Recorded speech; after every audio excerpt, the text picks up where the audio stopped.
वर्ण बढ़ना चाहते हैं तो मैं भला मुझे क्या आपत्ति हो सकती है। वे तो साक्षात ब्रह्म हैं।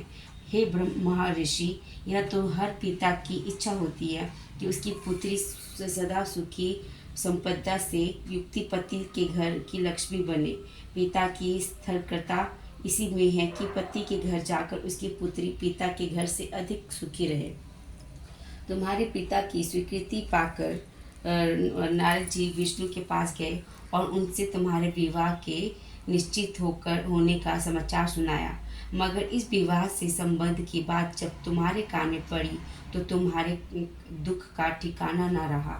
तुम्हारी एक सखी ने तुम्हारी इस मानसिक दशा को समझ लिया। उसने तुमसे उस विक्षिप्तता का कारण जानना चाहा। तब तुमने बताया, मैंने सच्चे हृदय से भगवान शिव शंकर को वर्ण के रूप में माना है, किंतु मेरे पिता ने मेरा विवाह विष्णु जी से निश्चित कर दिया। मैं विचित्र धर्म संकट में हूँ, अब क्या करूँ। प्राण छोड़ देने का अतिरिक्त अब कोई भी उपाय शेष नहीं बचा है। तुम्हारी सखी बड़ी ही समझदार और सूझबूझ वाली थी। उसने कहा, हे सखी, प्राण त्यागने का इसमें कारण ही क्या है। संकट के मौके पर धैर्य से काम लेना चाहिए।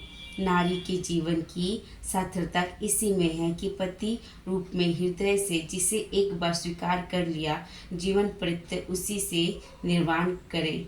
सच्ची आस्था और एकनिष्ठा के समक्ष तो ईश्वर को भी समर्पण करना पड़ता है।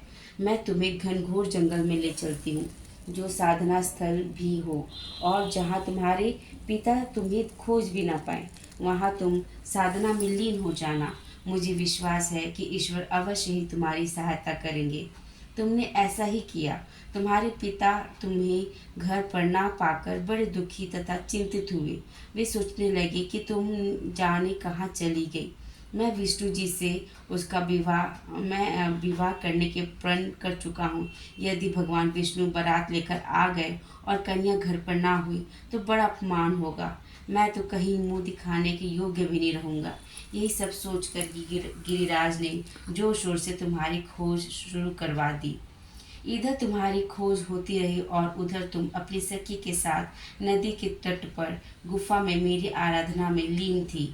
भाद्रपद शुक्ल तृतीया को हस्त नक्षत्र था। उस दिन तुमने रेत के शिवलिंग का निर्माण करके व्रत किया। रात भर मेरी स्तुति के गीत गाकर जागी। तुम्हारी इस कष्ट साध्य तपस्या को प्रभाव में मेरा आसन डोलने लगा। मेरी समाधि टूट गई और मैं तुरंत तुम्हारे समक्ष जा पहुंचा और तुम्हारी तपस्या से प्रसन्न होकर तुमसे वर मांगने के लिए कहा। तब अपनी तपस्या के फल स्वरूप तुमने मुझे अपने समक्ष पाकर तुमने कहा, मैं हृदय से आपको पति के रूप में वर्ण कर चुकी हूँ। यदि आप सचमुच मेरी तपस्या से प्रसन्न होकर आप यहाँ पधारे हैं तो मुझे अपनी अर्धांगिनी के रूप में स्वीकार कर लीजिए। तब मैं तथास्तु कहकर कैलाश पर्वत पर लौट आया। प्रातः होते ही तुमने पूजा की समस्त सामग्री को नदी के प्रवाहित करके अपनी सहेली सहित व्रत का पारण किया। उसी समय तुम अपने मित्र बंधु व दरबारियों सहित गिरिराज तुम्हें खोजते खोजते वहां जा पहुँचे और तुम्हारी इस कष्ट साध्य तपस्या को कारण तथा उद्देश्य पूछा। उस समय तुम्हारी दशा को देखकर गिरिराज अत्यधिक दुखी हुए